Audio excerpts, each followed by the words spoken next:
Boss హౌస్లో టాస్కుల వేట అయితే మొదలైపోయింది. బిగ్ బాస్ సీజన్ 8 గత సీజన్ కన్నా ఆకట్టుకునే అంత ఆనందంగా లేకపోయినా హౌస్లో ఉన్న కొంతమంది మాట తీరుతో, కొంతమంది ఆట తీరుతో బిగ్ బాస్ హౌస్ అభిమానులు అయితే ఆకట్టుకుంటూ ఉన్నారు. అయితే బిగ్ బాస్ హౌస్లో అయితే ఇప్పటికి ఇద్దరు చీఫ్స్ అయితే ఎంచుకోవడం జరిగింది. మొదటి చీఫ్గా అయితే నిఖిల్, మరో చీఫ్గా అయితే సీత.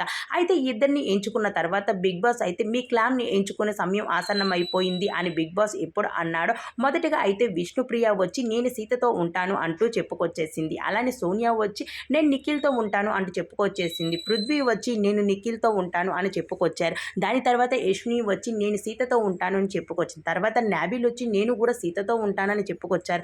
దాని తర్వాత ప్రేరణ వచ్చి నేను కూడా సీతతో ఉంటాను అని చెప్పుకొచ్చింది.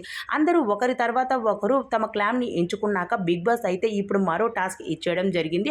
మరో టాస్క్ ఇచ్చారు బిగ్ బాస్. బాల్ బ్యాలెన్స్ అనే ఒక టాస్క్ ఇచ్చారు. ఈ టాస్క్‌లో అయితే నిఖిల్ కూడా పోటీ చేస్తూ ఉన్నాడు. అయితే పక్క కంటెస్టెంట్‌ని ఓడించి నిఖిల్ అయితే విజేతగా నిలబడడం అయితే కనిపిస్తూ ఉంది.